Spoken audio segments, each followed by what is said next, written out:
Sixième partie, Saqqara, la machine quantique.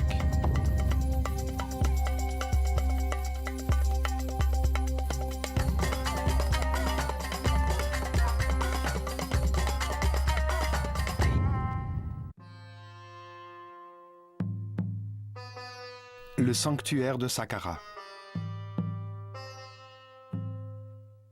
Saqqara, l'un des lieux les plus mystérieux de l'Égypte, fut conçu par le grand prêtre Imhotep, un génie universel, qui a été le premier philosophe de l'histoire, le père de la médecine, de l'architecture, de la physique et de la chimie.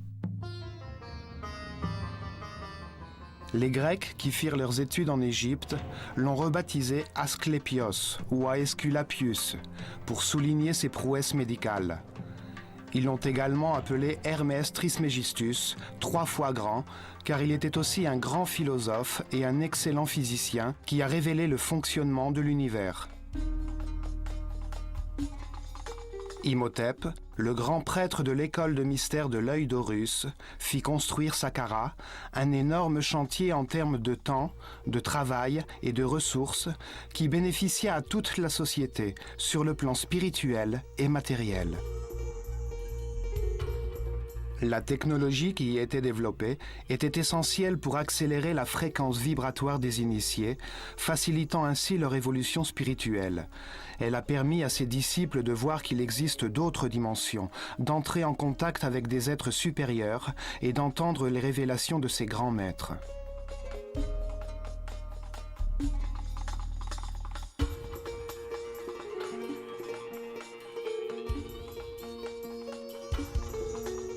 D'un point de vue physique, cette construction a permis de créer des couloirs électromagnétiques qui ont facilité le déplacement des matériaux nécessaires à la construction de leur temple. Saqqara produisait de l'énergie tachyon, l'énergie qui possède la plus haute fréquence vibratoire de tout l'univers. Cette énergie est neutre. Elle se compose des paires de particules de charge électrique opposées qui se neutralisent et s'équilibrent. Puisque cette énergie est neutre, elle ne crée aucune résistance et se déplace à 27 fois la vitesse de la lumière. C'est l'énergie de la pensée quand elle vibre sur la haute fréquence de l'amour. C'est l'énergie que Jésus utilisait pour provoquer les événements extraordinaires que nous appelons miracles. Il a prouvé qu'en vibrant sur la très haute fréquence de l'amour, l'esprit peut diriger l'énergie tachyon, l'énergie de la pensée, pour élever l'énergie vitale des malades, permettant d'incroyables guérisons, allant même jusqu'à les faire revenir du royaume des morts. Elle pouvait permettre aussi d'augmenter la fréquence vibratoire de l'eau pour la transformer en vin. Toutes les choses et tous les êtres de l'univers vibrent à des fréquences différentes selon leur niveau d'évolution. Saqqara produisait un immense champ électromagnétique et des sons qui vibraient à des fréquences différentes. Sa forme et son agencement produisaient et stockaient l'énergie en équilibrant les particules électriques pour les transformer en colonnes ondulatoires stationnaires d'énergie tachyon. La pyramide produisait différentes fréquences, ce qui permettait à tous les disciples, quel que soit leur stade d'évolution, de capter cette énergie et d'élever leur niveau de fréquence. Cela influençait leur niveau d'énergie vitale et leur aura, ou champ électromagnétique. Ils recevaient en même temps une préparation intense qui, après 21 ans d'apprentissage, leur permettait de prendre conscience de l'existence de plus hautes dimensions de la réalité.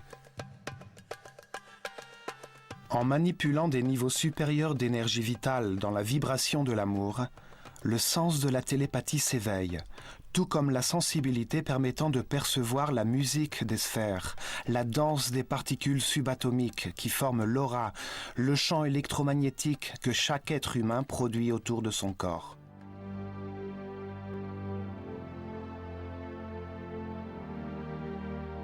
La machine quantique de Saqqara accélérait ce processus d'élévation spirituelle car elle permettait aux initiés qui avaient différents niveaux de conscience de connaître une augmentation graduelle temporaire de leur fréquence vibratoire.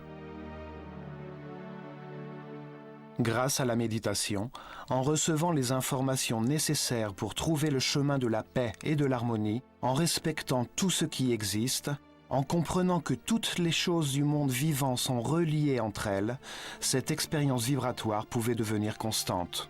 Les disciples les plus avancés, qui demeuraient en permanence à de hauts niveaux de fréquence vibratoire, pouvaient déplacer leur conscience dans le temps et l'espace, voir la chaîne des réincarnations qui leur avait permis d'atteindre le niveau dans lequel ils se trouvaient. Ils pouvaient voir et percevoir des réalités au-delà de la 3e dimension, au niveau évolutif supérieur de l'être humain, dans les mondes des très grands frères, des surhommes éclairés, des êtres qui avaient traversé toutes les étapes de l'évolution pour en tirer leurs enseignements.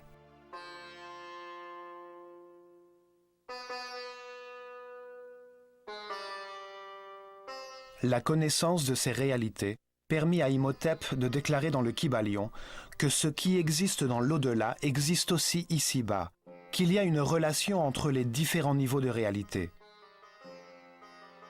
Il a enseigné que le niveau physique, le plus évident pour nos capacités limitées de compréhension, peut être analysé pour trouver des vérités sur d'autres plans de la réalité que nous ne pouvons pas percevoir. Les initiés qui avaient perçu l'étape suivante sur le chemin vers la perfection pouvaient expérimenter personnellement cette réalité avant de revenir parmi leurs semblables pour rayonner d'amour et révéler ces vérités à ceux qui étaient restés à des niveaux inférieurs. La vérification personnelle faisait tenir debout tout le projet pyramidal de la société égyptienne. Le fait que l'univers se décompose en plusieurs niveaux a été prouvé, ou comme l'a dit Jésus, dans la maison de mon Père, il y a beaucoup de demeures. Cela faisait du sanctuaire de Saqqara un centre de communication avec les plus hautes réalités de l'univers, comme l'ont décrit les Égyptiens dans les textes religieux qu'ils ont inscrits sur les murs de certaines pyramides des premières dynasties. Le paradis ne se trouve pas dans notre dimension physique, mais dans les dimensions supérieures qui vibrent sur la haute fréquence de l'amour. La pyramide donnait accès aux dimensions surhumaines, à celles des très grands frères, des hommes éclairés, qui avaient déjà fait leur temps sur la Terre et s'étaient élevés à un niveau supérieur de réalité.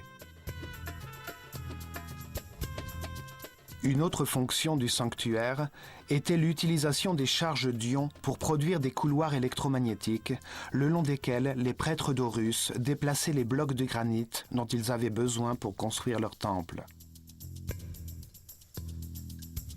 Une technologie électromagnétique basée sur le fait que les charges égales se repoussent et qui est utilisée aujourd'hui pour faire fonctionner les trains à sustentation magnétique au Japon.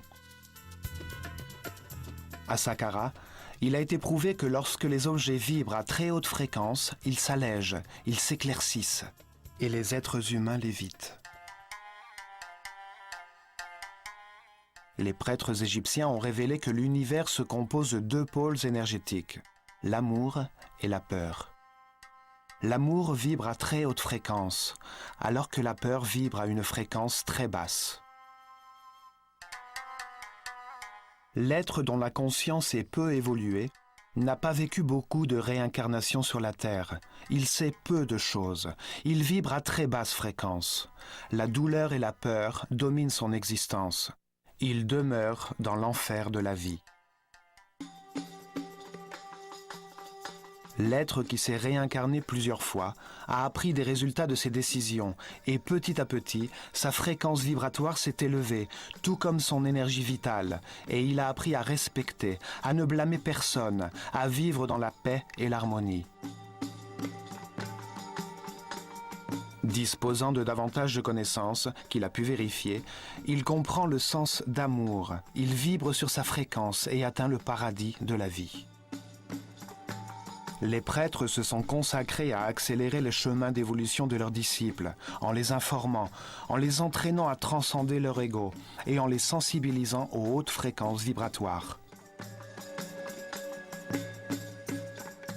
De nombreuses années de formation permettaient de comprendre que la vie est un processus de vérification d'informations à travers des expériences personnelles permettant de comprendre que seul l'amour peut transformer l'homme en surhomme.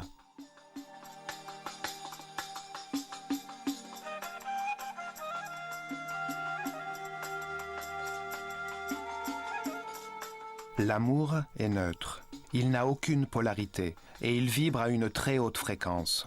Son énergie, qui n'a aucune masse, se situe sur le plan spirituel et mental, où elle existe par la volonté de l'observateur.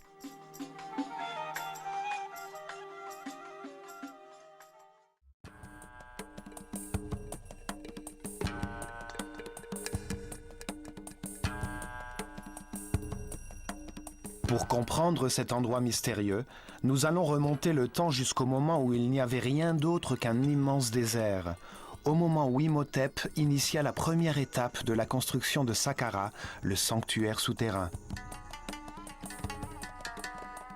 Il commença par faire creuser un trou vertical, la moelle épinière du sanctuaire, dans le dur sol granitique. Le trou descend à 30 mètres de profondeur, soit la hauteur d'un bâtiment de 12 étages, et il mesure 10 mètres par 10.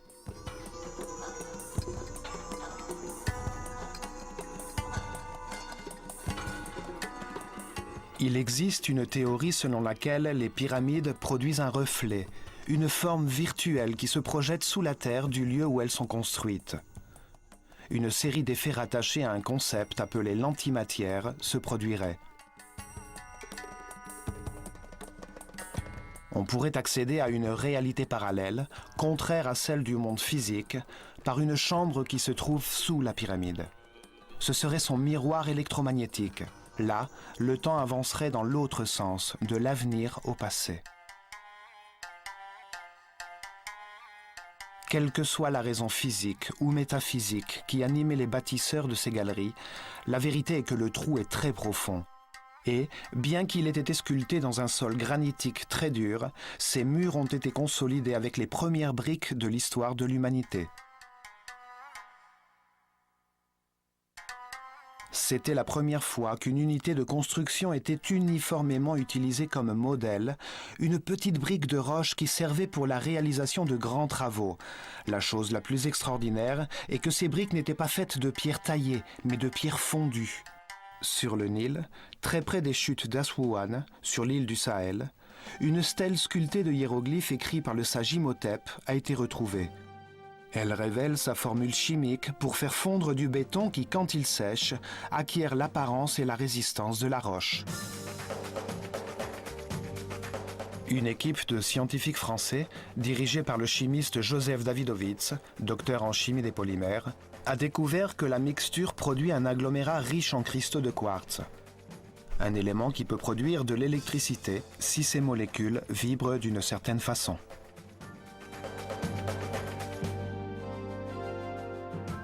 Les Égyptiens mélangeaient des coquilles écrasées et des fossiles qui abondaient à Gizeh, avec du sable contenant un haut pourcentage de quartz et d'aluminium, de la pierre ponce préalablement brûlée, des sels de natron et de l'eau. La mixture produisait une soude caustique qui réagissait avec l'aluminium du sable du fleuve, produisant de l'aluminate de sodium. Ils ajoutaient de la chrysocole pour obtenir du silicate d'aluminium et de sodium qu'ils complétaient avec de l'arséniate de cuivre qui permettait d'accélérer le processus. Avec cette mixture, que nous avons partiellement déchiffrée, ils produisaient les blocs de pierre de leurs temples et de leurs pyramides. Ils utilisaient les premiers blocs comme une référence pour les autres. Et les blocs s'articulaient donc avec une telle précision que même une carte à jouer n'aurait pas pu s'insérer entre eux. Une fois le trou consolidé, à 30 mètres de profondeur, ils ont creusé dans la roche un gigantesque labyrinthe de tunnels et de chambres. Ils ont sculpté un nombre de plus en plus grand de chambres, orientées aux 4 coins capitaux.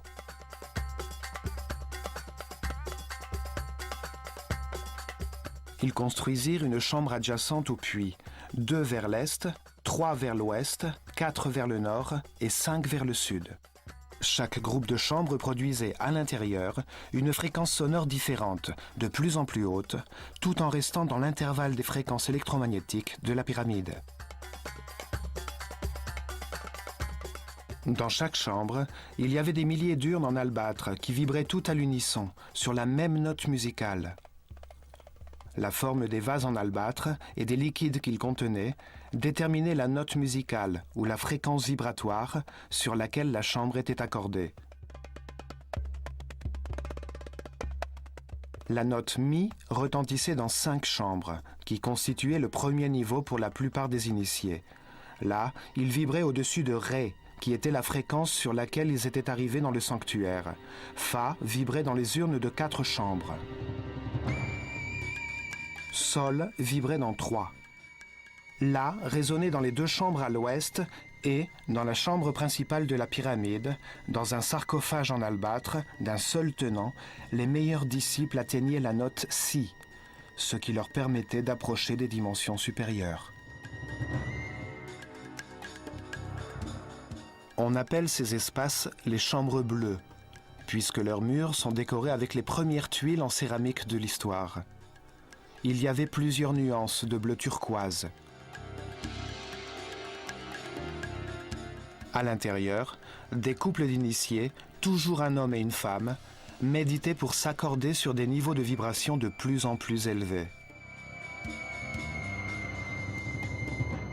Imhotep a écrit dans le Kybalion que la 7e loi de l'univers est que le genre est dans tout. Tout a un côté féminin et un côté masculin. Le genre se manifeste dans toutes les dimensions de l'univers. En entrant par couple dans les chambres, les initiés de l'école des mystères atteignaient l'équilibre. Ils se neutralisaient avec leurs champs électromagnétiques, puisque ceux de l'homme tournent dans le sens des aiguilles d'une montre et ceux de la femme dans le sens inverse. Il a été découvert que les tuiles céramiques sont supraconductrices. Elles n'offrent pas de résistance à une charge électrique. Très certainement, quand le complexe entier était en usage, la colonne ondulatoire modifiait ces molécules pour les rendre neutres. La technologie et le mélange chimique qui permettent d'obtenir le bleu de la céramique ont été inventés par Imhotep. La célèbre pulpe égyptienne, un mélange de bicarbonate de sodium, de glaise bentonite, de silice, de potassium et de bicarbonate de cuivre, permet d'obtenir le fameux bleu turquoise égyptien. Elle est encore utilisée de nos jours pour fabriquer de nombreux objets en céramique.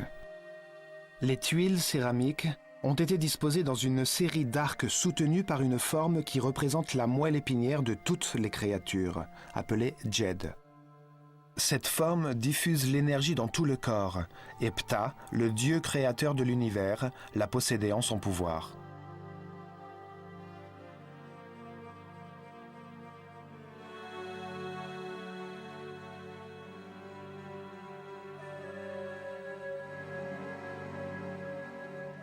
Cette forme a été utilisée dans les colonnes qui conduisaient l'énergie de la pyramide, afin de la canaliser vers les couloirs électromagnétiques par lesquels lévitaient les lourds blocs de pierre. Les prêtres de l'école des mystères de l'œil d'Horus avaient une connaissance technologique très avancée, qui leur permettait de provoquer des phénomènes physiques de cette nature, ou de faire cuire l'émail céramique dans des fours qui pouvaient atteindre 1000 degrés.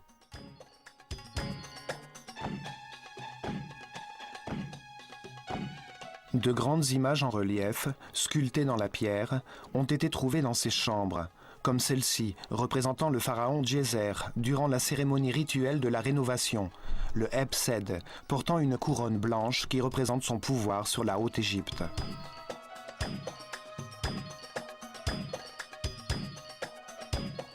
À Saqqara, il y avait aussi des sculptures qui se distinguaient par la magnificence de leurs yeux en cristal, qui touchaient à la perfection, comme celle des scribes Assis ou du prêtre Khapper.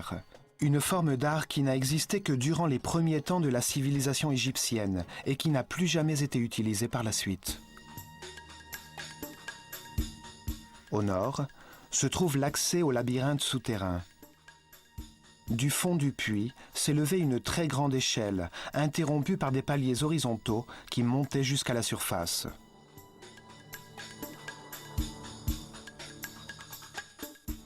Autour du puits, exactement au-dessus des galeries souterraines, on construisait une plateforme solide, avec les mêmes briques en pierre qui consolidaient les murs du puits.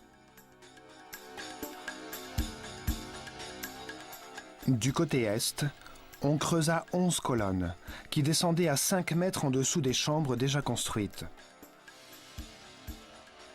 Là, à une profondeur de 35 mètres, à partir de ces colonnes uniformément réparties, 11 galeries s'étendaient vers les autres chambres, stratégiquement placées en dessous des points clés des chambres bleues qui se trouvaient 5 mètres plus haut. Dans ces galeries, plus de 40 000 vases en cristal et en albâtre ont été retrouvés, comme celui-ci, qui représente 1 million d'années avec les 2 trônes de la Haute et de la Basse Égypte. Un des titres du sage Imhotep était « le faiseur de vases ». Dans ces galeries, des milliers de vases en albâtre vibraient en Fa, qui est la fréquence de vibration de la planète. Les galeries étaient les caisses de résonance de la pyramide. Lorsque l'on produisait un son dans ces galeries, il retentissait dans toute la pyramide. L'albâtre est une matière qui peut vibrer et résonner quand on lui applique une force qui correspond à sa fréquence vibratoire.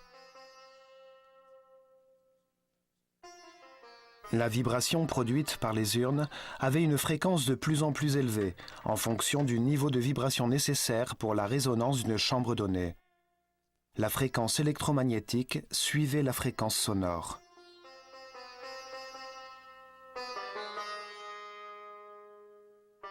Les couples d'initiés entraient dans les chambres bleues pour méditer, en harmonie avec le chant, fort et puissant, de la pyramide, alors que le son d'une note de musique vibrait autour d'eux. En montant dans la gamme des notes de musique, le chant s'amplifiait. De cette manière, les initiés s'habituaient à des fréquences vibratoires de plus en plus hautes et parallèlement à des champs de force aux longueurs d'onde plus courtes, éveillant leurs sens et en se sensibilisant à la lumière.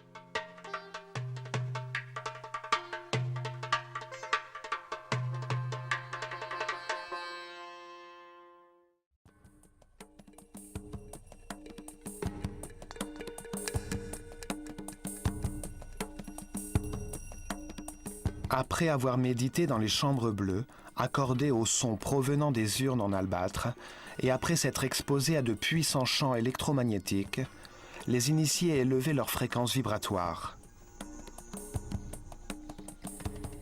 Leur énergie vitale augmentait, leur aura se développait, et ils pouvaient vérifier l'existence d'autres réalités. Les différentes notes et vibrations étaient accordées à chaque chakra, conduisant progressivement les disciples vers de plus hautes fréquences, qui leur permettaient de faire des expériences dépassant le monde physique.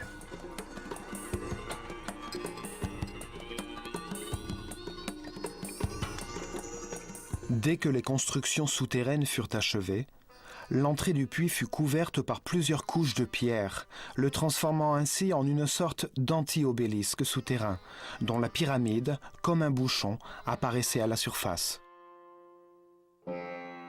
Cette structure ressemblait au mastaba, les buttes de terre utilisées qui constituaient les tombeaux égyptiens, et la pyramide pourrait donc être confondue avec un tombeau.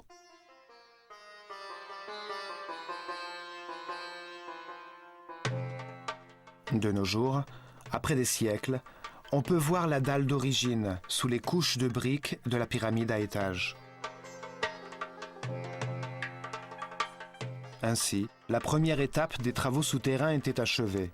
Les prêtres ordonnèrent ensuite la construction de la première partie d'un gigantesque processeur en 3 dimensions pour accélérer l'évolution de l'être humain et produire de l'énergie tachyon grâce à une technologie fondée sur la physique quantique.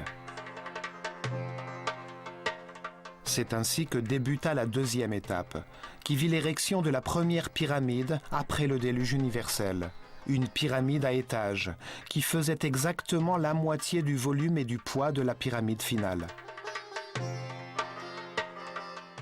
Au-dessus du premier étage, qui recouvrait le puits, ils firent construire avec de plus grosses briques 4 niveaux, de 11 mètres de haut chacun, ayant déjà à l'esprit l'idée d'une pyramide à étages. Le corps principal de cette première pyramide mesurait 44 mètres de hauteur. C'est une grosse masse de briques faites de roches composites fondues qui contenait une forte densité de cristaux de quartz. Les molécules de quartz ont la forme d'un tétraèdre, l'une des 5 formes fondamentales de la nature, que l'on appelle les solides platoniciens. La vibration de la planète, son pouls régulier, à l'un des points névralgiques de son réseau électromagnétique, faisait vibrer les cristaux de quartz contenus dans les briques de la pyramide et dans les urnes en albâtre enfouies en profondeur, dans les chambres souterraines, produisant simultanément de l'énergie et du son. La masse de quartz, sous cette tension mécanique constante, générait une friction des tétraèdres de cristaux, donnant lieu à une charge électrique négative, en raison de ce que nous appelons aujourd'hui l'effet piézoélectrique. La masse de pierre se transformait alors en un énorme condensateur d'énergie négative. Il y a 2 types de quartz. Certains produisent en vibrant une charge électrique négative, appelée lévotour. Ce sont eux qu'Imhotep a utilisé pour fabriquer la grande masse de roches fondues. D'autres produisent une charge électrique positive, appelée dextrotour, également présente dans les plaques de granit de Tura qui recouvraient la surface de la pyramide. Imhotep a déclaré que la 3e loi de l'univers est que tout vibre, tout bouge, rien n'est immobile. Tout est en mouvement. C'est la fréquence de vibration des particules constituant l'énergie qui détermine les différents états de la réalité, la densité de la matière, la pensée et la très haute vibration de l'esprit.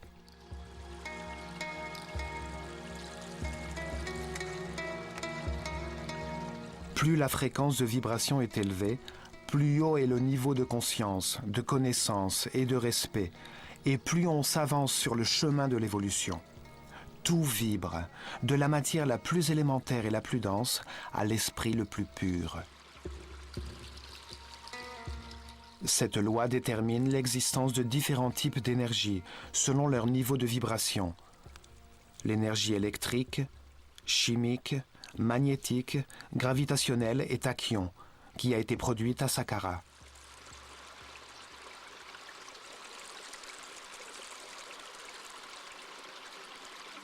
Posées comme une sorte de couverture sur les briques de pierre, se trouvaient des plaques de granit de Tura, contenant des cristaux de quartz qui tournent vers la droite, en produisant ainsi une charge électrique positive.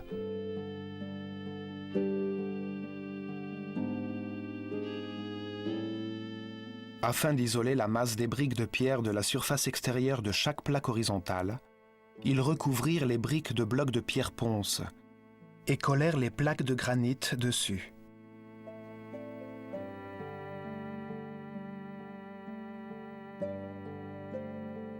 Ces blocs étaient taillés en biseau pour obtenir des côtés de 73 degrés de pente, générant une inclinaison horizontale de 22 degrés.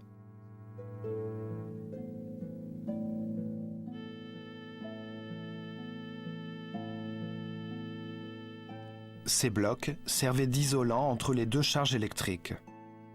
La charge négative de la roche en vibration et la charge positive des plaques de granit de Tura qui recevaient, comme une antenne, la charge électrique positive de l'atmosphère qui est très forte dans cette région du globe.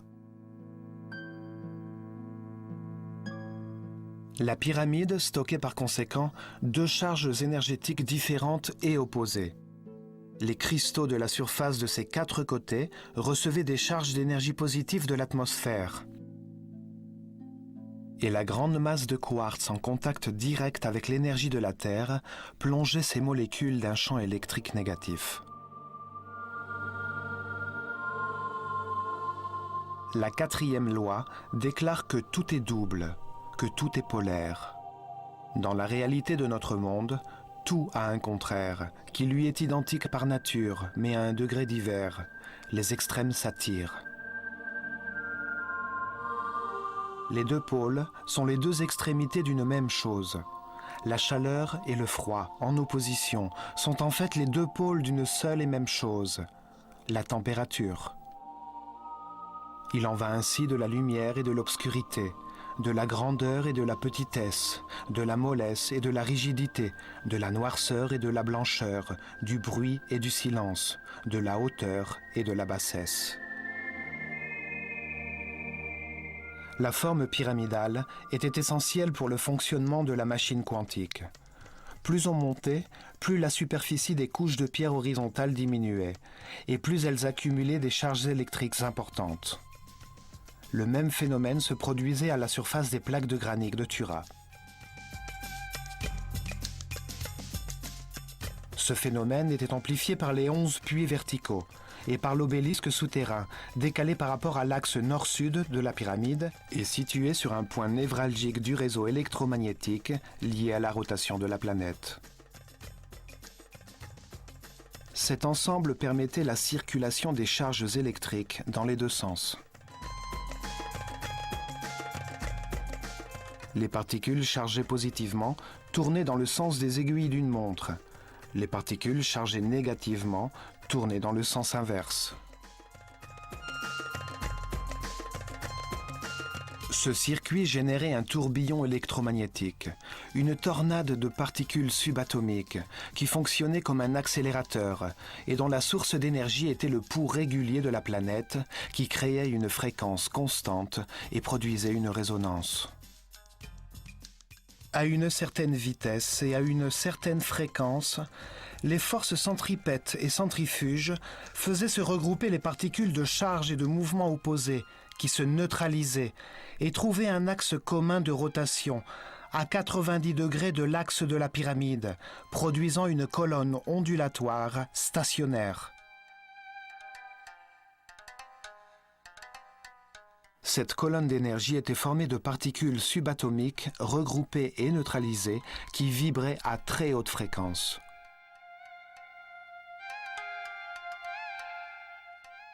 Elles descendaient jusqu'au noyau cristallin de la planète et montaient à des centaines de kilomètres jusqu'à atteindre l'ionosphère. On appelle ces particules neutres et équilibrées l'énergie tachyon. Leur neutralité ne produit pas de résistance lorsqu'elles se déplacent. Elles sont à la base des phénomènes de supraconductivité. En accélérant la fréquence vibratoire de l'énergie, le tourbillon de la pyramide l'a transformée en une énergie supérieure, l'énergie tachyon, qui est de nos jours étudiée par la mécanique quantique. L'énergie tachyon est caractérisée par la plus haute vibration et par la plus grande fréquence de tout le monde réel. C'est l'énergie consciente, l'énergie de l'information, comme celle que l'homme engendre et manipule dans son cerveau quand ses pensées vibrent au rythme de l'amour.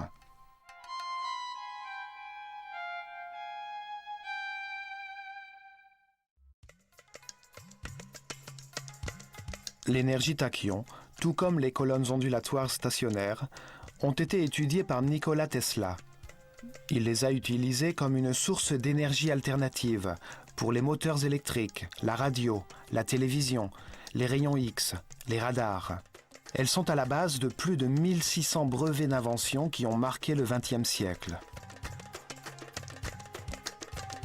Le rouleau de Tesla, utilisé pour démarrer électriquement les moteurs de voiture, génère ce type de tourbillon pour transformer un courant de 12 volts appliqué à une bobine de cuivre en un courant de plusieurs milliers de volts en le faisant passer dans une autre bobine. En 1942, Tesla dirigea l'expérience de Philadelphie, qui utilisa d'énormes champs électromagnétiques pour organiser l'énergie en paires de particules de charge opposée et la transformer en énergie tachyon. Il put ainsi désagglomérer un objet solide et rassembler ces particules à un autre lieu. Le projet Invisibilité a permis de désintégrer le navire USS Eldridge pour rassembler ses particules à 75 km de distance. Mais ses occupants moururent ou restèrent dans d'atroces souffrances, prisonniers du métal. Tesla connaissait un secret hermétique. Quand les particules qui constituent l'énergie sont réorganisées, des changements de masse se produisent. Dans ses études, Tesla a conclu que l'énergie tachyon se déplace 27 fois plus vite que la lumière. C'est l'énergie de la pensée.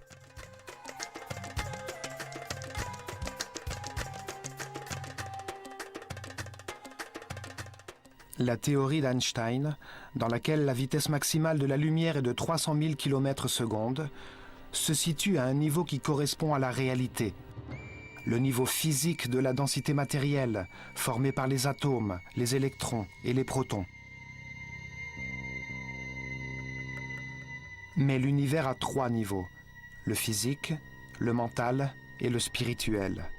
Les tachyons, la base de l'univers dual, sont des couples de particules subatomiques qui se déplacent en permanence à une très haute vibration et à une très grande fréquence, et qui se neutralisent quand leurs charges électriques s'opposent. Les tachyons constituent l'énergie supraconductrice. Leur neutralité n'offre aucune résistance à la charge qui traverse leurs molécules. Un élément composé de ces particules, qui vibre à une fréquence extrêmement haute, n'a aucune gravité. Sa masse n'a donc pas de poids, c'est de l'énergie pure. La mécanique quantique actuelle déclare que ces particules subatomiques n'ont aucune masse et qu'elles ont juste une tendance à exister, qui est mesurée en termes de probabilité et qui dépend du bon vouloir de l'observateur, du niveau mental de l'homme. Imhotep savait tout cela, et beaucoup d'autres choses que nos savants d'aujourd'hui ignorent toujours. La mécanique quantique et la supraconductivité sont des avancées très récentes de la physique.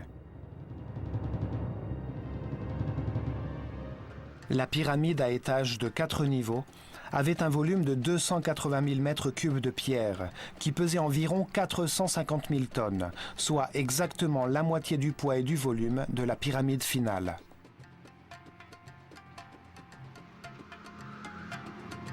Devant elle, les Égyptiens placèrent des colonnes d'énergie pour créer un couloir électromagnétique qui allait jusqu'à Tura.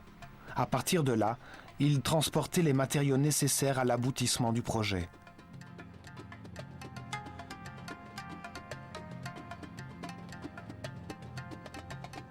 Ils ont élargi la pyramide au nord et à l'ouest, en laissant les côtés sud et est intacts. La pyramide a grandi comme le corps humain, par la tête. Si tout n'avait pas été calculé, il aurait paru plus logique de l'élargir symétriquement sur les 4 côtés, comme la peau d'un oignon. Avec cette extension, l'obélisque virtuel souterrain se retrouva exactement sur l'axe nord-sud de la nouvelle pyramide, qui avait dès lors une base de 140 par 100 mètres.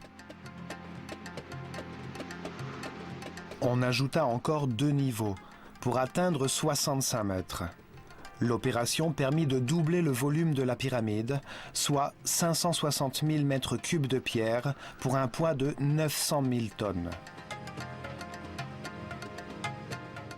L'emplacement des entrées confirme également qu'Imhotep avait planifié les stades de l'expansion depuis le tout début. Un tunnel a été facilement prolongé à partir de l'entrée d'origine. Un deuxième escalier menait à l'une des cours d'un temple construit sur le côté nord pour cacher l'entrée des souterrains. Le doublement du poids et du volume de la masse de pierre n'est pas un hasard. La production d'énergie et la taille du champ de force électromagnétique de la pyramide dépendaient de la quantité de masse en vibration. Les pyramides suivantes furent de plus en plus grandes et de plus en plus lourdes jusqu'à la pyramide de Khéops, qui pèse 6 millions de tonnes. Le poids détermine la quantité d'énergie produite. Ce volume de pierre tourne sur l'axe de la Terre à une vitesse constante. On lui a donné une forme pyramidale, afin d'extraire l'énergie de sa masse, en tirant profit des mouvements naturels de la planète, de sa fréquence de rotation et de sa vibration constante. Dans l'obélisque souterrain, une bobine mobile, composée d'un fil d'or enroulé autour d'une barre en bois, bougeait de haut en bas et de bas en haut. Grâce à ce mouvement, cette bobine impulsait tout le champ électromagnétique de la pyramide et pouvait ainsi induire des changements de fréquence vibratoire dans toute la colonne énergétique. Le puits se transformait en trou de résonance magnétique.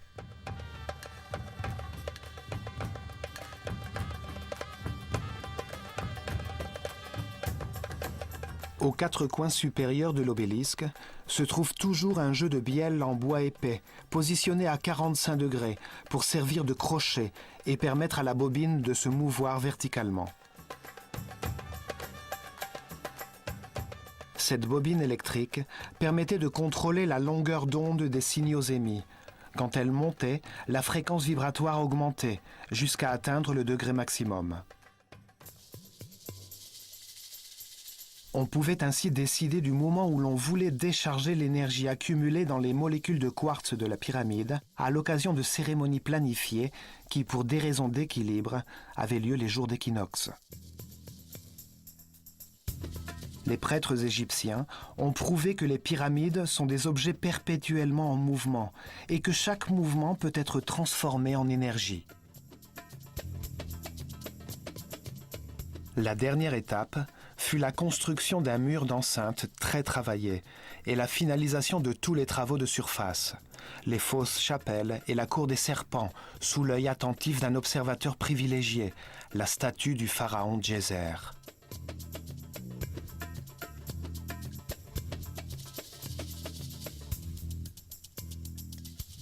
Cette énorme mécanique quantique conçue par Imhotep demanda beaucoup d'efforts, de temps, de ressources humaines et matérielles, mais le bénéfice que la société put en tirer valait bien un tel investissement.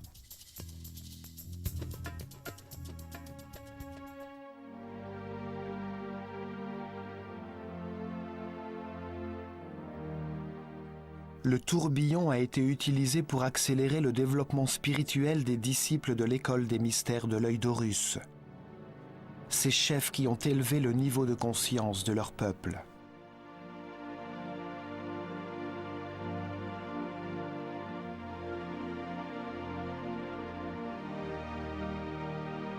L'énergie tachyon produite par la pyramide, en augmentant la fréquence vibratoire du cerveau, raccourcissait la longueur de ses ondes, amplifiait le pouvoir mental de l'initié et élargissait son champ électromagnétique, ou en d'autres termes, son aura.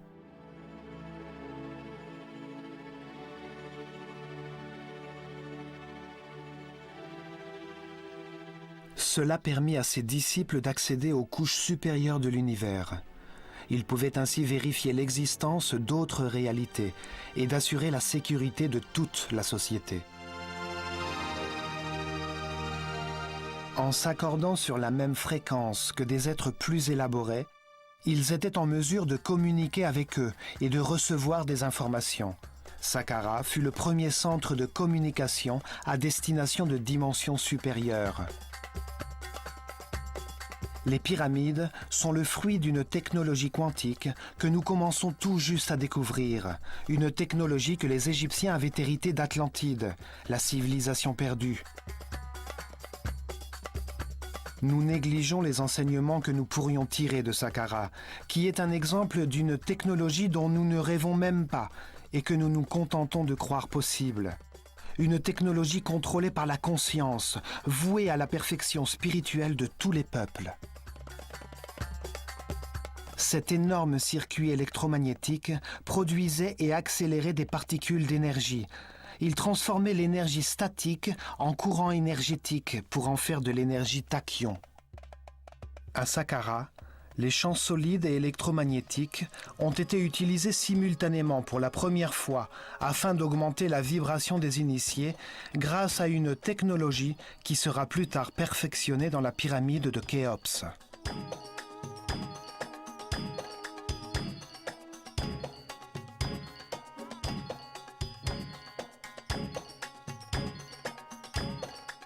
Sur le plan physique, ils ont utilisé l'énergie produite par la pyramide pour construire des couloirs électromagnétiques et générer des phénomènes de supraconductivité. Ils établirent la base de l'architecture en utilisant des blocs de pierre.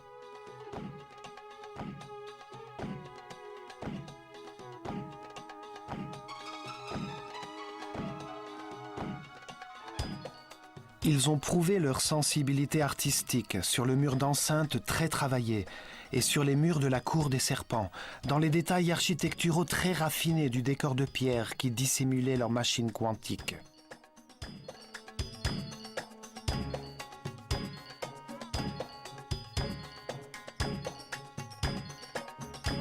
Ils mirent au point des formules chimiques pour faire fondre des pierres contenant une forte densité de quartz et fabriquer des tuiles en céramique qu'ils utilisèrent dans des galeries souterraines subtilement élaborées.